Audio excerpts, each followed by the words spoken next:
The narrative began with Sioanna Evgengia, the Count Evgengia's daughter, telling Étienne a tale about hellbirds that the woman had previously heard from her nanny. When she was a young child, she had heard about it. These birds of hell had eyes of blood and feathers as dark as the night. Their soul would be taken if someone were to gaze into their eyes. Years ago, that one moment, when she stood in front of a young man wearing rugs and his blood-red eyes met hers, captured her soul. It was that instant that said it all. There was a slight disturbance in Legbel, a small, lonely province in the north, up on a hill in the provincial residence. The young woman, Sioanna, had urged her assistant to hurry and get her a new clothing to wear, because her father was finally making his long-awaited return home. She was pressed for time. Sioanna was advised by Martha, the assistant, to relax and not worry since she would make her the most beautiful girl in Legbel. She declared that although she didn't want to be sufficiently beautiful, her father was a well-travelled man, therefore she felt compelled to be the most beautiful person on the planet. While she was doing her hair, Martha was giggling and enjoying the little girl's thoughts. Right now she found Sioanna to be really cute. She felt as though she had raised Sioanna only yesterday, when she had been a baby, and was now an adult. Sioanna was excited to see the Count, as Martha mentioned, and she was. When he returned, her father had promised to bring her gifts from a far-off place. She pondered whether it would be a dress, but she preferred books to gowns, and she questioned whether her father was aware of this. Sioanna typically hated getting dressed up because it was too much work, but she felt that if she looked her best for her father, perhaps his gaze might rest on her for just a little while longer. She felt heard by Martha, who assured her that Sioanna was the most beautiful woman she had ever seen her age. With a look of skepticism, Sioanna smiled back at Martha's kind words, but Martha was insistent and made a vow to Goddess Diana. To be honest, Martha didn't know what to do if a nobleman from a far-off place came to seek Sioanna for her hand in marriage and took her away from Legbel. Martha was so concerned about it that she couldn't sleep at night. However, Sioanna was only 16 years old, and marriage was still a long way off for her. She had not yet made her debut in high society. She gave her a quick glance and reiterated that she thought she was more of a country girl than a Nobel laureate, while Martha was requesting that she refrain from saying such things because the Evgengia household has a good reputation. A loud voice announced the Count's arrival. It was the Count carriages. Sioanna gasped her dad was here and bolted down the hallway to the closest window so she could get a better look at the carriages outside. She twirled a little and asked Martha if she looked presentable.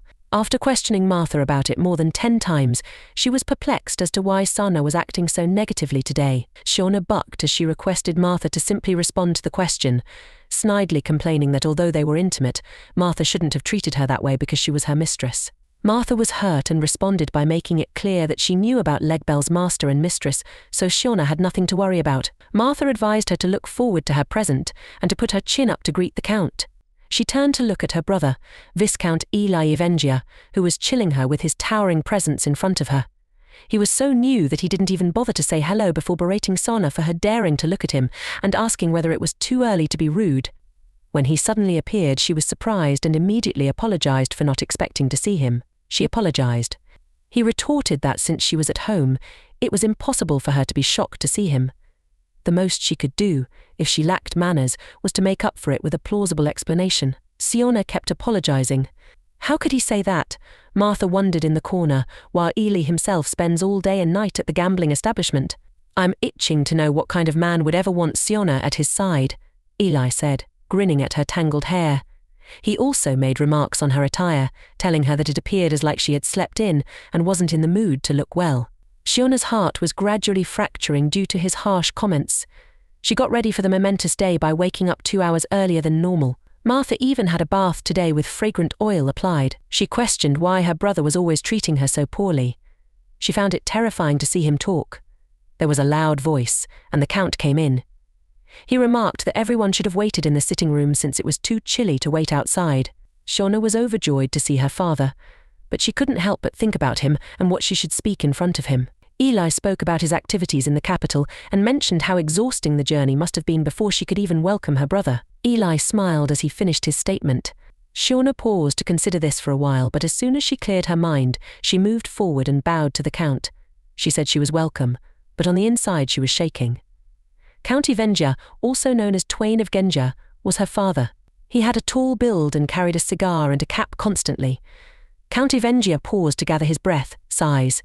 He began by saying that, despite the fact that there was nothing more physically to do, sitting in a carriage was a tiresome activity that sapped his energy. He asked Legbel about his actions, as he had delegated the responsibility to his own. He had relied on him consistently. Sioanna had been standing in a corner. She had stammered in front of him yet again. Though Martha had made an effort to help her relax and realize she was special, she believed that she was acting foolishly because it was the only reason others avoided her and thought her to be nobody. Joy, the Count's butler, was asked to bring in the kid inside. Joy repeated what the Count had said, because he wasn't sure if this was the right time. In response, the Count said that because the youngster will be moving in with the family that same day, it would be ideal if they could make introductions as soon as possible. Eli and Sioanna were clueless as to which boy they were discussing or what was happening. He revealed that he had brought a gift for them, just as he had promised. Sioanna was surprised to see her father remember the gift, as she had been anticipating it. A tiny boy appeared in the lonely hall, covered in dust and rugs and with fiery red eyes. Steps could be heard. He was there, face to face with Sioanna. She was curious about the identity of the boy, as he appeared disheveled and injured. However, as she continued to study the boy's body, she noticed a mark on his wrist, the same symbol used to identify slaves of the Caspian Empire. Her dad had arrived with a slave. She could only think about how red his eyes were as they both continued to stare at each other. She was startled and unaware of them when she turned around. She could only recall the myth of the hellbirds with red eyes, wondering whether that was what it looked like to look into a hellbird's eyes.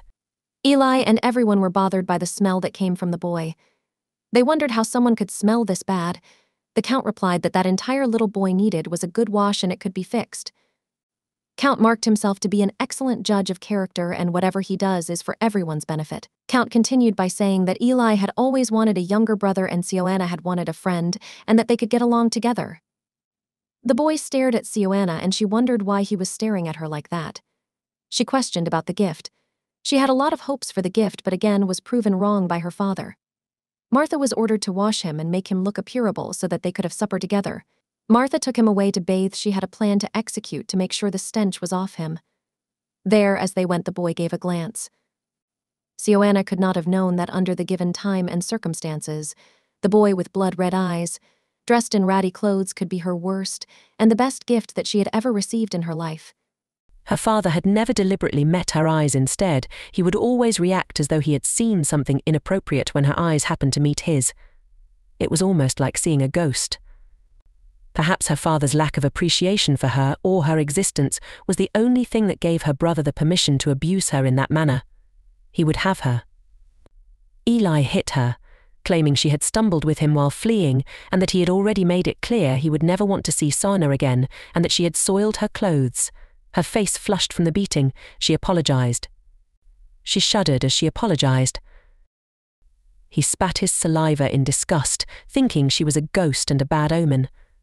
After stating, if it weren't for her, Mother would still be alive, he departed, leaving her alone herself once more.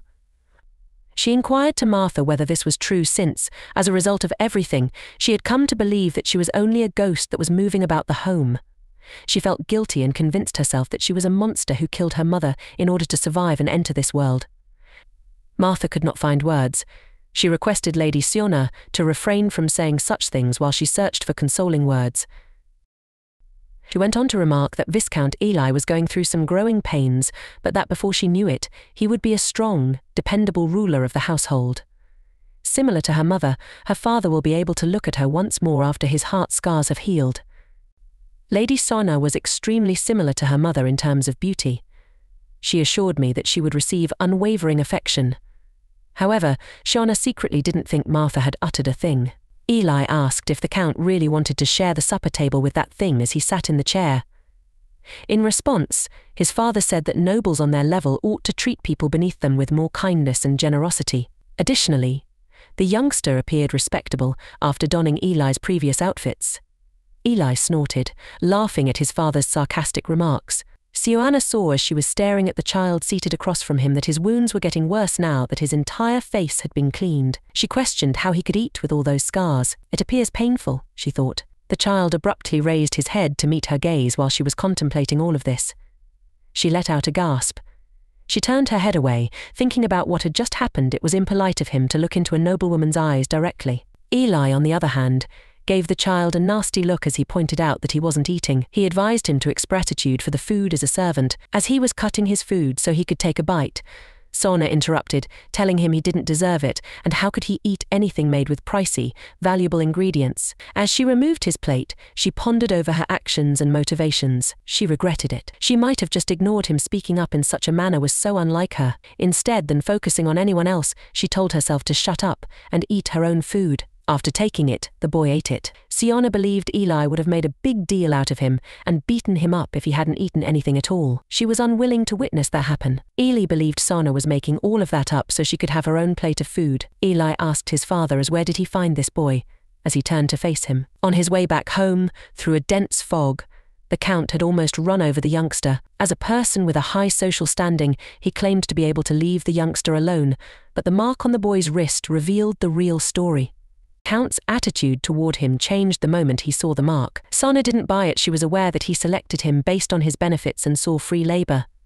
She didn't want to resent her father, but moments like this made her question if her perception of him as a loving parent was accurate or if he wasn't as good as she believed him to be. Eli believed that the youngster had deliberately leapt in front of the Count's vehicle. He had heard somewhere that there are many people from lower social classes who do so in order to defraud the wealthy. They are a group of con artists who are prepared to injure themselves. The Count had admired the sparkle in Eli's eyes and requested Eli to take excellent care of him, indicating that he didn't care about such things. The youngster was still feeding himself from the dish in silence, even after all of this, but the crimson eyes gave him the appearance of a nobleman, the Count. He would benefit their home in the long run if they could raise him. Claiming that the Count had departed, he had matters beneath him to attend to. After the three of them were left alone, Eli abruptly got up and poured his glass of wine over the youngster's head. The boy was eating well at the time. He commented that how pitiful he looked to Sioanna, like some dirty little rat caught out in the rain. The fact that his father had informed the young child that he reminded him of the nobility in life infuriated him. Sioanna felt embarrassed by his brother's behavior. Eli was now 20 years old,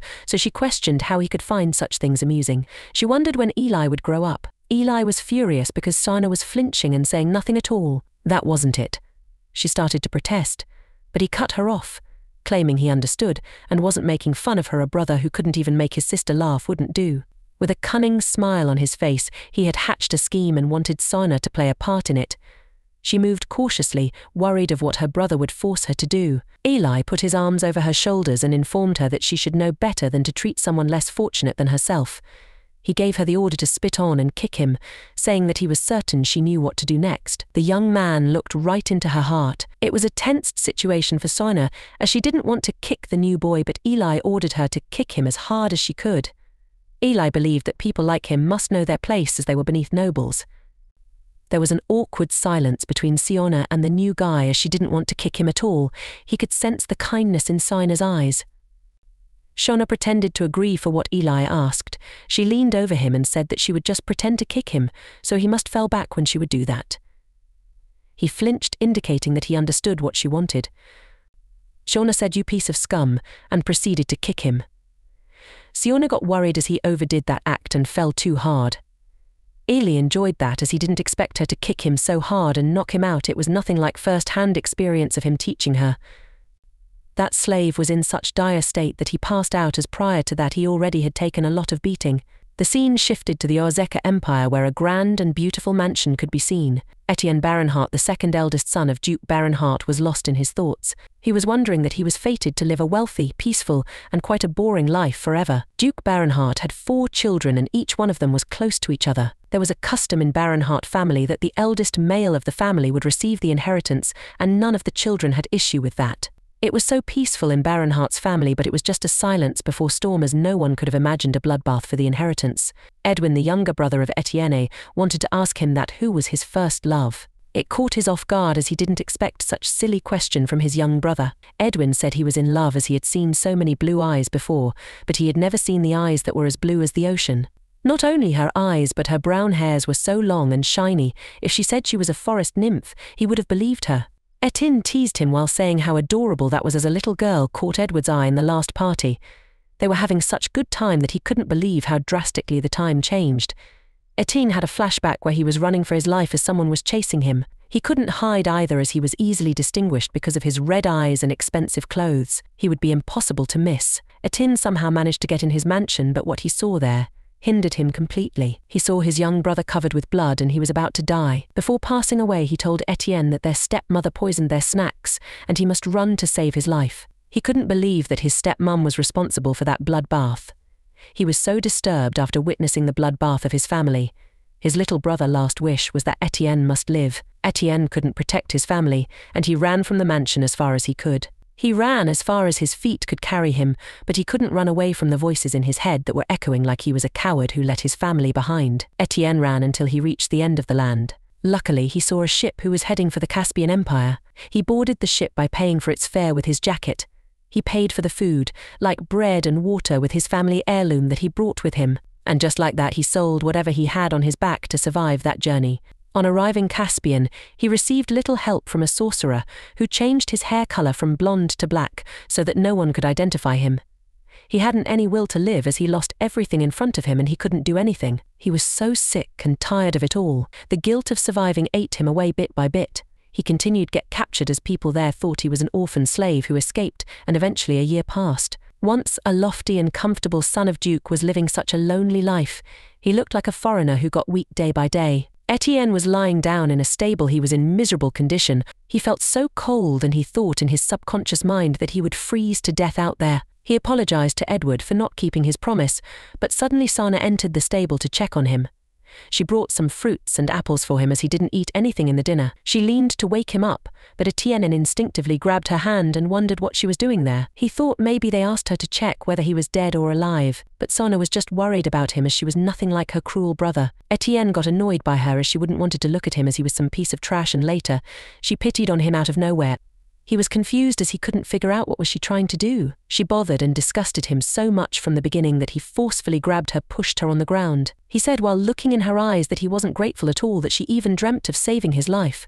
Étienne grabbed and pushed Sioanna on the ground as he was annoyed about the fact that Sioanna pitied her. She didn't expect such aggressive behavior from him as she was trying to help him out. In her defense, she slapped him with all her might and ran out of that place. She wondered what the matter with him was. Was he out of his mind? How could he humiliate someone who came to help him? She regretted the decision of helping him out and decided to mind her own business. She blamed herself for feeling pity on someone like that. Étienne knew he went little and overboard, but it was for her safety as he knew that her actions would turn against her if she continued to help him. She pitied her as he was just a slave and he couldn't go soft on a girl like that. He saw apples on the floor that she brought for him to eat. He starred his food and gladfully ate that apple. The next morning, Sioanna decided to go to the Jezz Empire as the emperor's health was failing, and he would be good for him to go in person to access the situation so that he could keep his family in the royal family's good grace. He told Étienne to clean up nicely as fate brought him there to the leg bell, and he must serve his best to Eli. After all, he would be Duke Evegen one day. Eli glared at him as he disgusted his presence. Sioanna was annoyed by the fact that Étienne was getting more attention from her father than him. As soon their father left on his carriage, Eli ordered Sioanna that he had some errands to run in High Bell, so she must stay at home and she mustn't even think of leaving the house. Then suddenly, Eli thought of the slave boy and fiercely hit him with his elbow right on his face, stating he wouldn't ever need the service of a groveling servant like him, so he better stay out of his way, and if he ever crossed path with him, he would definitely knock some senses to him again. It was so out of the blue that Sioanna got scared and wondered what was wrong with her brother. And why would he do that? She hated being put in situations like these. Martha calmed Lady Sioanna and asked where did Sir Eli went to, and when she got to know that he went to High Bell, she regretted, because as soon as Duke left, he bolted straight to the gambling house. It was unfair for Sioanna, as it should be Eli's responsibility to take care of the matters regarding the land. Sioanna couldn't leave all those things unattended on his account, as it was their family's responsibility to look after Leg Bell. Martha saw the exact spitting image of her mother in Sioanna. Martha warned her about the red-eyed boy as she was going out to run some errands. She told her even if she needed a hand with something, she should stay away of him because his eyes were always fixated on her whenever she was talking, and it was terrifying. She understood he was mute, but still he gave some weird vibes. That's why she asked her to not look into his eyes, as those eyes resembled the eyes of a hellbird's. Sioanna wondered how Martha would feel when she got to know about what happened the last night, but then suddenly she realized that the boy wasn't mute at all. They had conversation last night when he humiliated her by saying, "Stupid, naive girl," he would never appreciate her for helping him. Sioanna infuriated after realizing that he was trying to trick her family the whole time. How dare he deceive the master of the leg bell? She decided to give him a peace of mind. He must pay for harassing her too. Étienne was roaming on a mountain. He was worried if viscounts were always going to treat him like that, as he felt dizzy after being hit by him. He figured living there was difficult as compared to living on the streets. He was thinking of running away from that place, but at that exact moment Sioanna got there and furiously asked him to stay there, and she would out some sense into his mind. Étienne wondered as why she would come personally to talk to him as they usually call him to them. Sioanna striked towards him, while saying that he owed them an apology for tricking them into believing the fact that he couldn't speak, while he can. Sioanna belied that he spat on the kindness of his master. She had never met such harsh servant. He started at her as he was confused about what she was even trying to say. Sioanna thought he was trying to scare her with his red-blooded eyes by staring at her like that, and ran towards him, but she tripped and fell on the ground right in front of him. It couldn't be more embarrassing for her falling in front of him just when she wanted to teach him a lesson. She tried to get up, but she sprained her ankle, and it was hurting like hell. Étienne was so puzzled after witnessing what was happening there, but he offered her help. He sat in front of her with his back facing Sioanna. She didn't get what was he trying to do. Was he expecting her to get on his back? He must be out of his mind, as she couldn't be seen touching a servant, and getting on his back was unimaginable. But surprisingly she agreed to hop on as she couldn't get back to house on her own. She was nervous and surprised how easily he lifted her. He was a lot stronger than he looked. Sioanna imagined the words of her brother already, that how pathetic she was. And how could she ever mingle with a servant? Was she out of her mind? She was such a shame to her family. She was worried about what if anyone else find out about this incident. She wondered what she was doing. She wasn't even a child, and yet she was getting a piggyback ride. Little did she start to adore him, as he also complimented his fragrance. Later that day, when Martha returned to the mansion, she heard Sioanna was talking to someone, and that was strange as she was supposed to be alone there. When she opened her door, she asked Lady Sioanna who you are talking to. She got shocked to see that Lady Sioanna was injured, and that servant boy was not only in her room but also touching her feet. That was enough to infuriate her. She called him rascal and asked him to leave Lady Sioanna's room immediately. Étienne ran from that place immediately, and Martha wondered, how did Lady Sioanna get injured? Sioanna asked her to calm down and stop yelling, as she was giving her headache. Martha thought Étienne had hurt Lady Sioanna, but she made her clear that he'd just helping her. It was she who tripped while walking. She blamed her for not being available when Lady Sioanna got injured, but still for assurance she asked if that boy pulled any sort of funny business with her. As she heard so many instances where servant boys target young girls of noble families. Sioanna assured her that it wasn't like any of the stories that she heard before, and asked her stop imagining weird scenarios. In the evening, she went in the stable to see Étienne, who was cleaning the floor. She didn't confront him front, as she was peeking him from the trees. She was terrible at hiding, as Étienne could clearly saw her. It made him feel uncomfortable. He wondered what would she wanted from him after all that happened, and it was basic manners to acknowledge someone if you see them. Eventually, she said she was there to offer him her thanks. Martha told her that Étienne did an excellent job in dealing her ankle injury.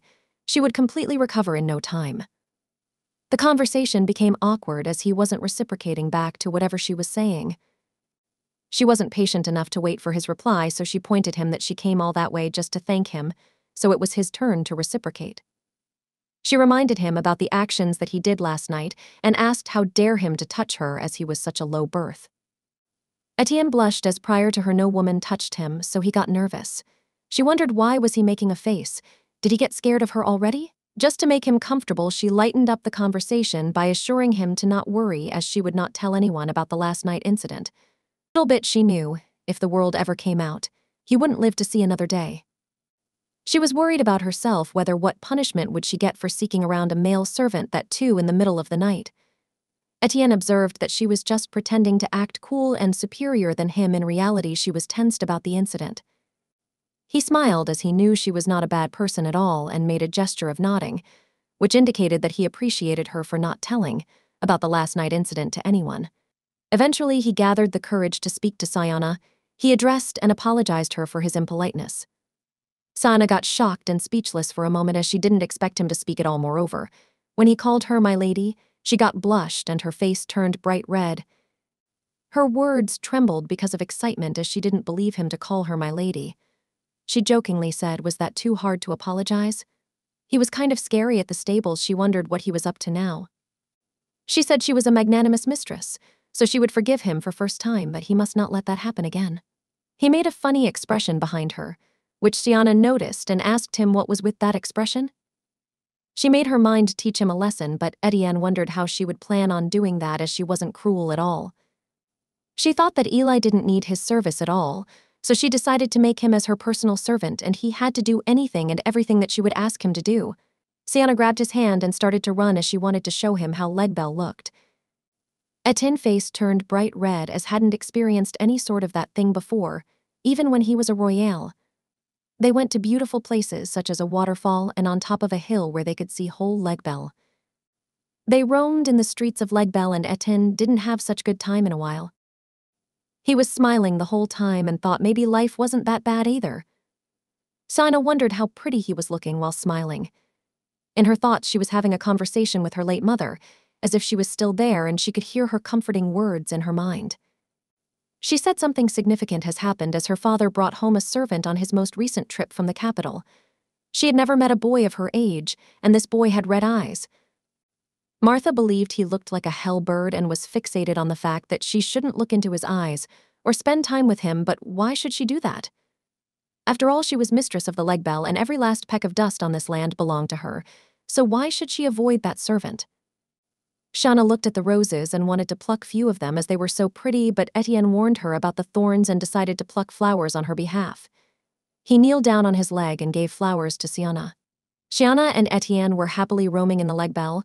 Sioanna thought that they should have a race to the top of the hill, and whoever gets to the top first would win the race. Étienne wasn't pleased with that decision at all, as the top of the hill was too far, but he didn't have a choice. He never expected that she had such a jolly side. While running to the top of the hill, he was amazed by the fact that how fast was she running. They eventually reached to the top of the hill and they were exhausted. They could barely keep their breaths. Sioanna was as ecstatic as she won the race. Étienne wondered what he was actually to her, like a servant or a playmate. After reaching to the top of hill, Sioanna said while looking at the sky that this was the highest point in the Legbel. It was closest to the sky. They both were lying upside down and right next to each other. Étienne looked into her eyes because they were same as the color of the sky. The next day, while standing in corner of the room, Étienne was thinking about Sioanna. He believed she wasn't what everyone imagined Count's daughter to be like. She could barely make any noise in front of her brother and father, so he intercepted that Sioanna was the shy, introverted type girl, but she ran with her dress hiked up and legs out for the world to see. She ran odd little chores that no one would expect a noble girl to do. She fed to hunting dogs, she asked him which hat would look better on her, and she also offered him sandwiches that Martha made for her. He was so puzzled and believed she was out of control. Then, after reaching back to home, she read him a book where they read about distinctive animals. Étienne got fascinated when he read about giraffe. After some time, they heard a distinctive noise of carriage approaching near them. When she saw outside the window, it was her brother who returned from the high bell. Sioanna paled out as she didn't expect him to return so soon. She wondered what her brother would do them after seeing them together. She said Étienne to hide immediately. Her brother called her out in anger. Sioanna hid Étienne in a store and ordered him to stay there, and he mustn't come out until she came back. Her brother aggressively asked where would she had been and slapped her brutally. Étienne was trembling with fear. He wanted to save her from that beating, but he couldn't. Eli asked her that he heard some interesting rumors recently that his sister was hanging out with the servant boy quite a bit, and maybe that's why she smelled so terrible. She was trembling with fear while holding books over her head as a punishment. Sioanna was all bruised up. In her defense, she said he was just doing his duties as a servant boy, and he washed up on his own few times a day so he didn't smell bad. Eli kicked her brutally and said she shouldn't talk back to him. It was for sake he sincerely hoped she hadn't grown fond of him. He said recently she had gained weight. Had she crossed lines with him that she shouldn't? Sioanna got shocked as how could her brother even think of such terrible stuff like that? She swore on the goddess Diana that she had never done anything to be ashamed of. Eli said of course she must remain untainted pure as her look was all she got for their family. They both had to find decent families to get married off to, and being an obedient wife to some unsuspecting noble boy out there was the best thing she could do for the family. He left after giving her suggestion that she should went back to her room to practice embroidery and put some makeup on for covering those bruises and crying out loud. He said she was just a useless freeloader to their family. Étienne heard every bit of the conversation, and he regretted that he couldn't protect his family and he couldn't protect his own mistress. He believed it wasn't her who was useless, it was him. The next morning, Sioanna was looking for Étienne in Whole Mansion, but he was unstable. She said she was going out for a walk and she needed some protection, so she asked him to give her a company. Étienne was worried as he was smelling bad at that moment and asked her to not come close to him. She confronted while saying she didn't care about the smell and he shouldn't take the words of her brother seriously. Moreover, a stench could always get rid of by washing up. Not like any of that mattered her anyway. Étienne thought about running away from that place the day he entered there, and yet he was there. He wondered what he was still doing there. He agreed to Sioanna's request and said he would do anything that she said. He just wanted to be of some use to her. Sioanna smiled again as it was incredibly dreary bring it home all the time. She asked whether she could pick some flowers for her again, but there was a man in the shadows who was stalking and hearing all their conversations. Later that day, Joseph forcefully dragged Sioanna into the dungeon and pushed her through the stairs. She turned in anger and said he would pay for his actions, and did he have any idea what he has done? He apologized for his actions, but he was afraid that Sir Eli's orders could take precedence. Sioanna had no idea about what her brother was thinking. Joseph slammed the door and left her behind in the dark dungeon alone. Eli in his room was wondering what could possibly go wrong, as his sister never disobeyed his orders before, but this time she purposely chose to disobey his orders. He told Martha to lock her up in the dungeon for next 3 days and only serve her bread crumbs and water. Martha worriedly said to reconsider what he was saying, as her lady might grow ill under such conditions. She humbly asked him to forgive her, but Eli, with cold expressions on his face, said, "Remind him, who was the master of Leadbell, and at her age, he highly doubted who would take her in if she got fired. She should know that following his orders is the best thing that she could do to save her precious little lady." When he left, Martha felt miserable as she couldn't do anything to protect her lady. Just then she noticed that Étienne was standing next to the door. She got infuriated, as how dare he come there after all that. She thumped towards him and aggressively grabbed him, stating it was because of him that her lady was in that condition. Étienne wondered how he to blame was. What did he do, as he was just obeying her orders? Martha got a flashback of her conversation with her lady regarding the boy. She was warning her that she shouldn't spend time with that hell bird, and what if the rumors start to spread? Sioanna didn't listen her, as she believed no one should ever call a person hell bird, and it was bad of her to judge a book by its cover, as he was really a nice boy. He did everything that she asked him to do, and apart from that, he also played with her. She wished it would be better if he was his brother instead of Eli. Martha didn't understand why would her lady wanted to spend time with the servant boy, but desperate time call for desperate measures. She asked a favor from him. Lady Sioanna was sitting alone in the dark dungeon. There she saw a group of ants who were carrying small pieces of food. She was convinced that ants had more meaning than her life. She suddenly heard a loud voice from the corner of the room. She wondered what it was. Was that even real, or she lost her mind? The knocking didn't stop. It was coming from a door that was on the floor. Sioanna thought it must be a wild animal that got stuck under there. She decided to help that creature out by opening that door, but the moment she approached that door, it opened and some creepy hands came out of it. It took her some time to process what was it, as it was dark in the room, but when she realized it was a hand that came out of the door, she screamed so hard that her soul left her body. She was terrified. Étienne got worried while he was crawling out of that secret passage. He tried to bring back Sioanna's senses, but she was immobile for a while. She didn't know there was a secret passage. He told her that the head maid told him about this route, as she was worried about her safety and wanted him to check over her. Sioanna agreed when she took a peek in the pathway. It was really thin, which makes it even more difficult for her to climb through it, considering her age. Étienne told her that he was afraid that he would not be able to serve her anymore. She asked what he was talking about. Was it because she was too demanding? She guessed maybe she dragged him around everywhere, and that could be the reason. To which Étienne disagreed completely, as she was very kind and a good mistress.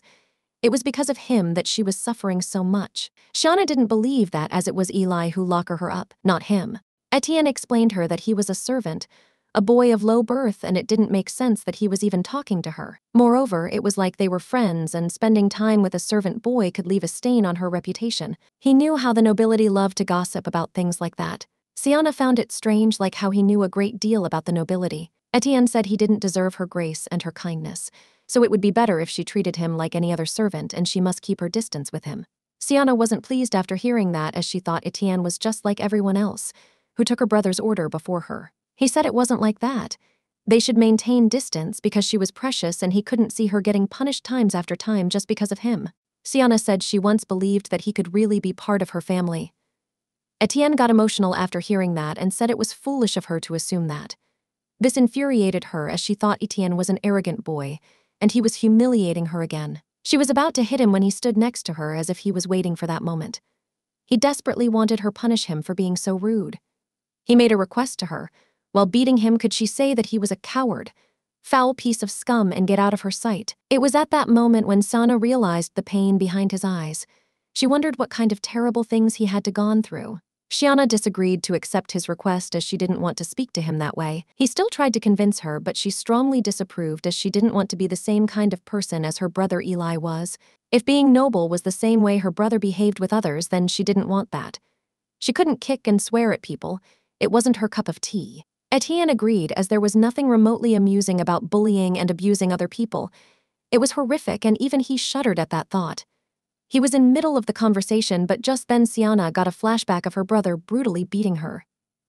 She trembled with fear and found it really difficult to breathe. Étienne got worried about her as she was hyperventilating. He tried to calm her down. He asked her to cover her mouth and breathe through her nose.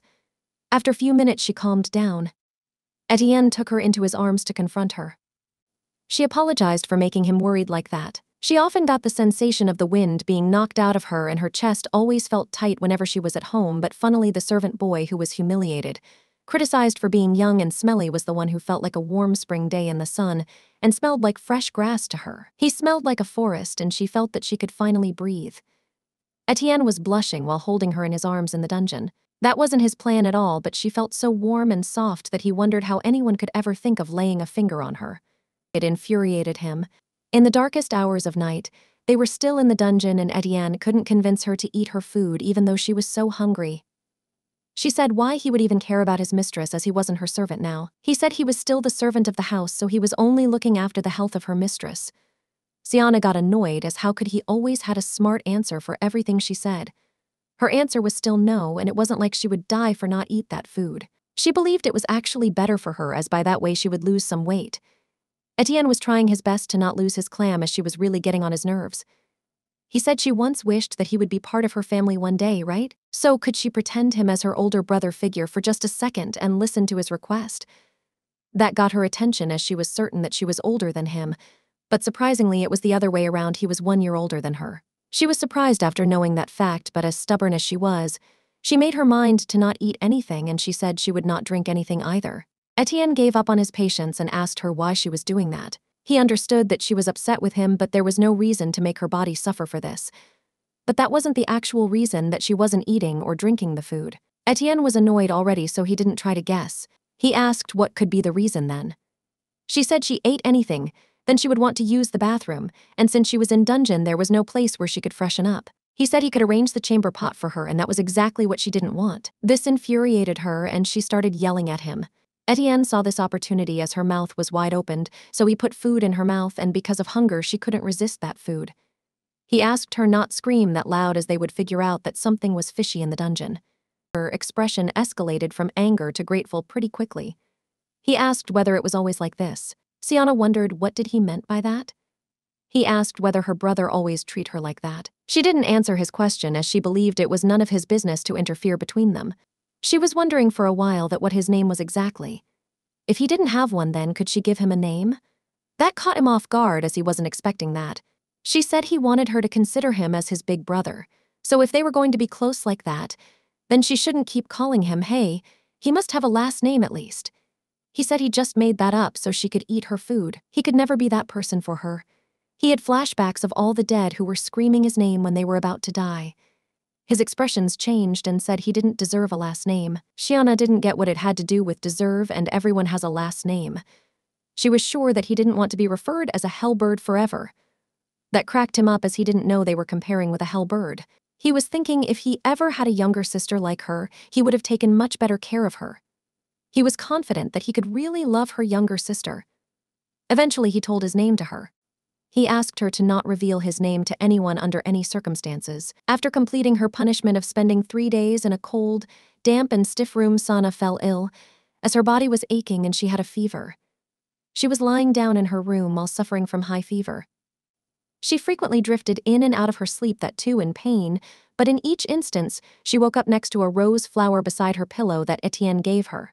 After a couple of days, when Étienne was about to put a rose flower beside her pillow, she grabbed his hand. She said how dare he come creeping into a lady's room. But Sioanna wasn't angry at all. In fact, she had a smile on her face. She told him that she had gotten used to Eli's abuse and the pain was only temporary, and it would eventually fade away, but if he stopped playing with her, then she would be lonely for eternity. She asked her to not leave her alone. Étienne turned back and got to his knees. While gently squeezing her hand, he said how could he ever disobey her orders.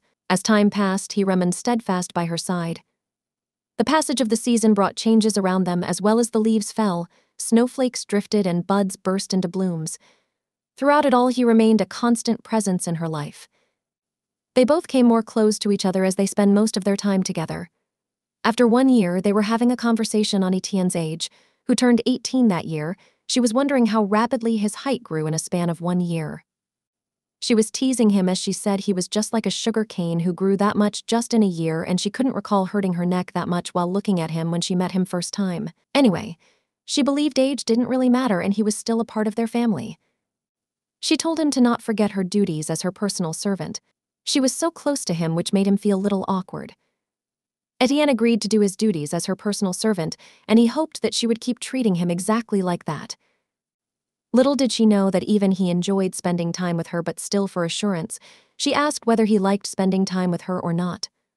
Unknowingly, he looked at her lips, which made him extremely awkward and led Étienne to lose his mind. His face turned bright red, and he forcefully hit his head right on the wall to bring his senses back. Sioanna was shocked after seeing him doing that act and thought he went crazy. Étienne agreed he might have gone crazy as he was bleeding. Later that day, Count Evgen wanted to talk to him privately. When he appeared in front of him, Count appreciated that way he had grown into. Étienne thanked him for bringing him to his house. He heard Étienne for the first time and confirmed the news that Joseph gave him about him. He wondered that ever since he saw that boy, there was something very dignified about him, something intrinsic that he couldn't just hide. Étienne was wondering, why did he call him in private? What did he want from him? Count said he recently visited to Erzeka and the people over there were talking and looking for a lost child. Étienne got freezed in that moment as he wasn't expecting his past to haunt him back. Count said, according to him, that lost child should be as of his age at that time. He asked Étienne, was he familiar with the Baronhardt noble family? There was complete silence in that room because if he agreed to that, who knew what would Count do? Étienne hesitated and said he wasn't a Erzekian and he didn't know anything about the Baronhardt family. He was only a low-born servant and didn't know anything about such stories. He apologized as he couldn't help his lord any further on that matter. Count smiled and said they were looking for a blonde-hair boy who had red eyes, but he mustn't worry about all such things as he liked him very much. Count hoped that he would continue to serve the Evgen family to the best of his abilities. After leaving Count's room, Étienne was wobbling that those lunatics were still looking for him and spreading the word about him. He was traumatized as his stepmother Katrina Baronhardt killed his father and sibling in order to make her own son the sole heir for their family fortune. Étienne made his mind long ago that the place once he called his home had no longer existed because his family got murdered there. He heard the conversation between Martha and Lady Sioanna when was passing from her room. He heard that Martha was lecturing her on how to act like a noble lady. Martha said when Sioanna walked around she should hold her dress up with her right hand. Just up to her ankles, these were the basic etiquettes that every girl knew at her age. She also taught her to not to make any noises while lifting her teacup. She should act in a gentle way. Her formal introduction to society wasn't too far, and she was nowhere ready at all. Sioanna got tensed while thinking about all that, and Étienne didn't like that at all. Baronhardt, Evgen, he was so sick of all of them. He was only worried about Lady Sioanna. He didn't care about being the heir of the throne at all. He made his mind that Lady Sioanna was her only family, and he would stick by her side forever. The next day, Étienne noticed Lady Sioanna was in the stable, that too in a place where he used to sleep. He was curious after seeing her in his bed like that. He asked what was she doing in his bed, and why would she mind getting off there, as it was his place to sleep. He was also worried about the blankets that he had folded. But Sioanna said she let him borrow them, so practically it was still her blanket, and he shouldn't be bothered about them. She explained to him that suddenly there were too many strangers in their home. Eli hired a bunch of people to help him spruce up the place before the debutante ball. Étienne wondered from where he got all the money. And where was he anyway? She said he would do anything to stay away from countryside, and she was certain that he had a place in High Bell as well. Étienne jokingly said it was better for him as well if he stayed away. Sioanna predicted right, as he had a lover in High Bell. Her name was Elizabeth de Mori. The moment Eli reached her place, she cried and ran towards him and gave him a warm hug. Eli was about to send a word the moment he arrived in High Bell. He didn't expect her to live in such a sorry place. Elizabeth didn't want to stay there any longer as her father didn't like Eli at all, and day after day her father spoke ill of Eli, and not only that, her father was also making up lies that Eli was a gambler who's accumulated a startling amount of debt. She couldn't bear that anymore. He thanked her for trusting in him. He told her that he understood where her father came from, and she was also a part of well-respected noble family in comparison to a viscount from the countryside like him. She didn't agree to what he said. She was definitely a part of noble family, but she was sick of this. All she wanted was to be with the one whom she loved and wanted to live happily with him forever. They weren't alone, as there was a maid who heard their conversation and smirked. Elizabeth de Moray was the only daughter of Marquise de Moray, which was a powerful noble house in the Caspian Empire. She met Eli at a ball hosted by the de Moray family a year ago. Eli approached her in the ball. He said it was an honor for him to be in her presence. He leaned forward and kissed her hand while introducing him. He asked would she allow him to dance with her. Her eyes twinkled after seeing him. She never expected to see such dashing man in Caspian. It was like he had casted a spell on her as Elizabeth fell head over heels for him. She even set aside a small home for her to carry out her love affair with Eli. She believed she finally met her dream man, and this love was fated. She would have never guessed that her feelings were all one-sided. Eli had a secret affair with the maid of Elizabeth. She didn't know how would he do it, but if she had to keep up this rouse of being a lovesick loser any longer, then she might even die. Eli wanted Elizabeth to be as adorable as the maid. They conspired together against Elizabeth. They knew every parent's weakness was their child, so they decided to use that against Marquise de Moray. They planned on keeping Elizabeth wrapped around Eli's fingers so that Marquise wouldn't stand a chance against them. Eli had a vision that once the de Moray fortune would be in his possession, the first thing that he would do was to demolish the leg bell and build a much grander one in High Bell instead, and promised the maid to give her beautiful jewels. Eli adored her so much and made love with her in the carriage, while Elizabeth was crying in her room as Eli didn't even kiss her before leaving. The second maid confronted her while saying he swore not to lay a finger on her unless he got the approval to be with her. Elizabeth believed that he was not like other men. He was straightforward, honest, and a gentleman, but she wondered that her father would give him approval, as he even refused Count Noah, the most eligible bachelor in High Bell. Noah had serious allegations against him about unethical business practices. She dodged a bullet back then, but she was crystal clear in her mind that Eli wasn't like that. Sure, Count Evgen had money issues, but he was well known for his character and business acumen. She wondered whether there was a man out there who would be enough for her father, and what if she was locked in the glass box forever, displayed and paraded around as an ornament for the de Moray family. She desperately wanted to escape from her current predicament. Lady Sioanna in Leg Bell received a gift from the High Bell. It was a bouquet of flower. She wondered who gave her a bouquet of flowers. Martha said they were sent anonymously, but it could be Sir Eli or Count Evgen. Sioanna didn't buy that, as neither of them would ever send a bouquet. Martha said Sir Eli commissioned a portrait of her to spread word about her for the ball. Perhaps there was a gentleman out there who saw it and fell for her. She highly doubted that to happen, as the portrait was drawn by some no-name artist, and it wasn't good at all. Étienne sensed something was fishy as he heard their conversation. He knew Eli must have needed huge amount of money in no time, and words were out that he owed Count Noah an astronomical amount of money, and he was even financing the ball, so there was a high chance that he ran out of options and decided to sold his own sister. He was pathetic to even think of that. Étienne knew this ball was nothing more than a match-making arrangement. When Étienne awoke in an unfamiliar location, he pondered where he was as he lay there at the surface of the ground. His fists were pounding, and a tattoo of an unidentified structure was visible on his wrist. He initially believed it was produced with a branding iron when he saw it there, but it was actually made with a spell. While meandering through his surroundings, he heard a voice informing him of Pierre's engagement being cancelled, and his assurance that he was not responsible for it. Pierre led a secretive private life that was widely known. If Count Noah heard any of what the stranger was saying, the other voice muttered, he would follow the stranger to the end of the world. If they ever chose to turn on him, he thought it would be to the Count's detriment. They harbor resentment and feel that they weren't treated fairly. They were looking for respect. Étienne could hear all the men were saying here. He assumed it was Count Pierre Noah they were discussing, since he thought he had heard of Noah from somewhere. Count Noah, a member of the Caspian's new affluent class, amassed his fortune quickly from the trafficking of people and drugs. Although there were many rumors concerning him, none of them had any concrete proof. He recalled being with him. As he snapped back to reality, he experienced a quick flashback and wondered why he was living this way and what the goal of it all was. Sioanna asked Étienne to stand by while she practiced her dance moves, but to her amazement, he was an excellent dancer. He had observed and imitated the nobility to acquire this knowledge.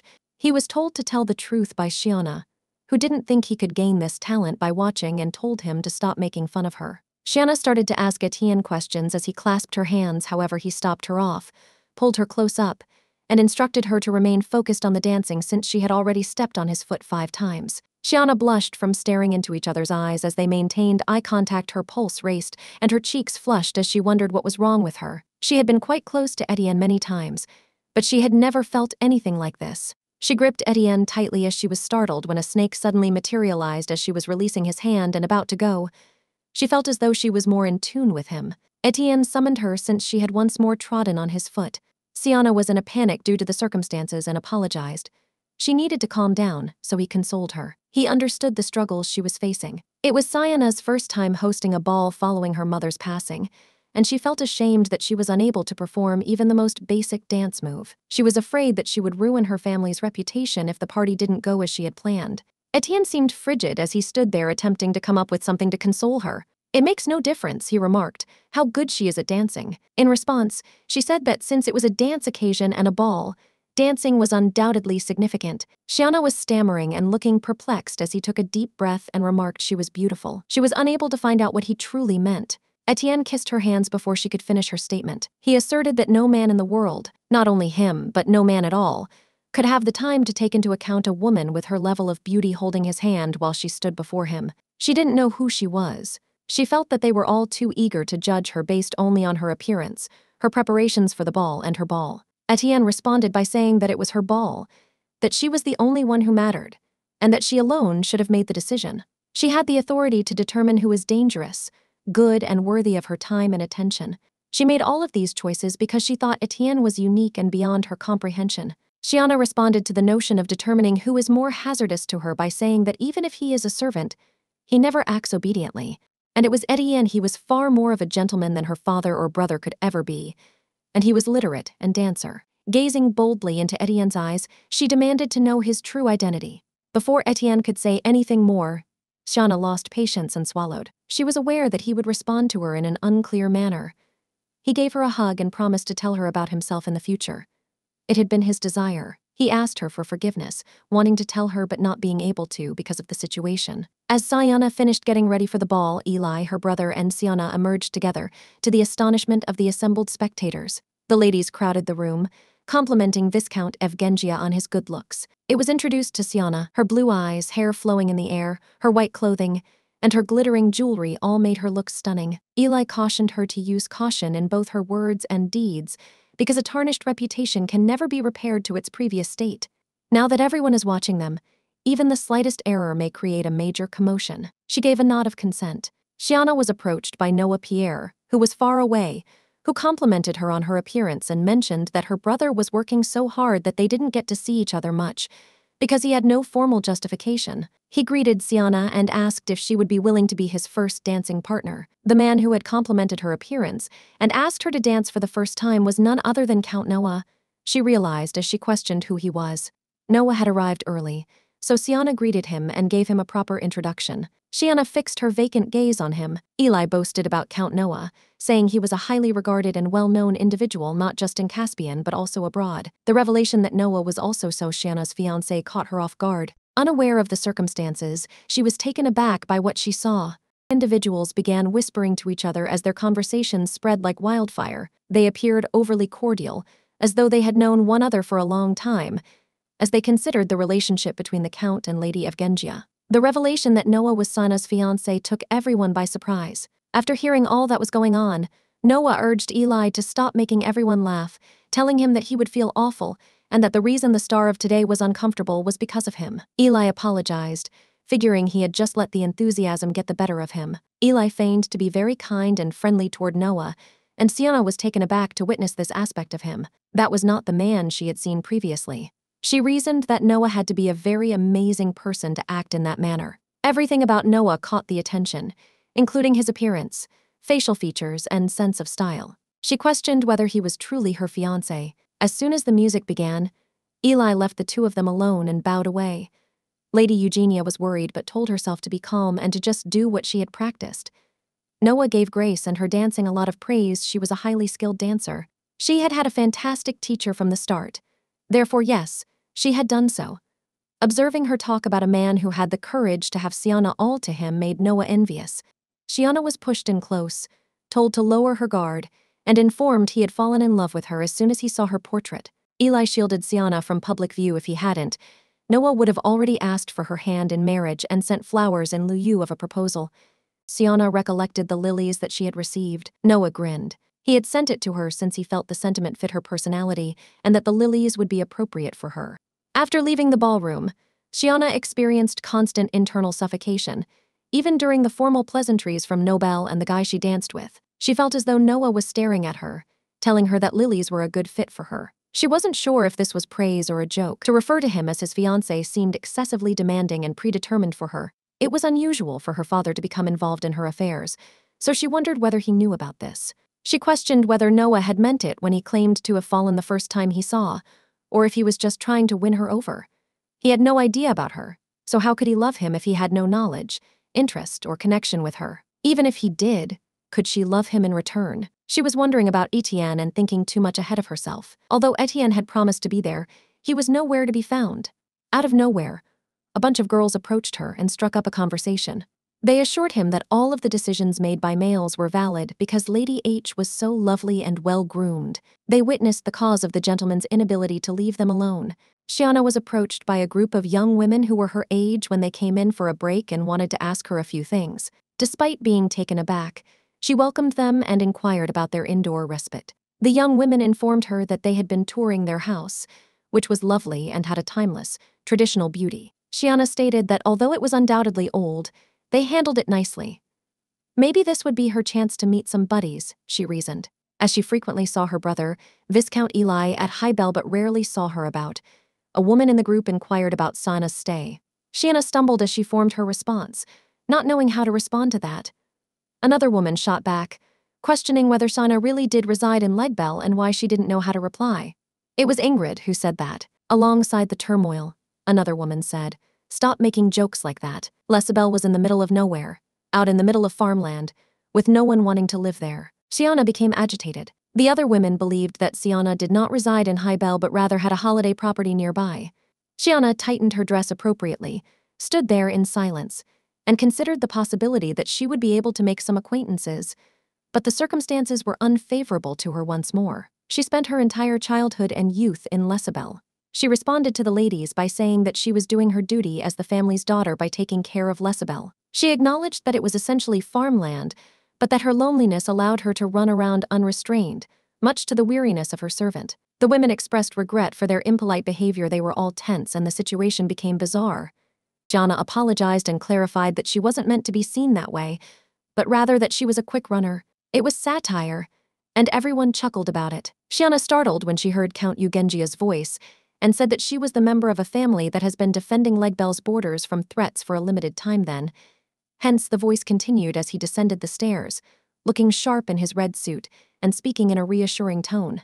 He told the ladies that they had been asked to see Legbell, an official land, and how could they not know about its history? Legbell is a home base from which Caspian's nature has been protected and tended for a long time. He enveloped her shoulders with his hands and drew her in. Sioanna was taken aback to see it was Étienne.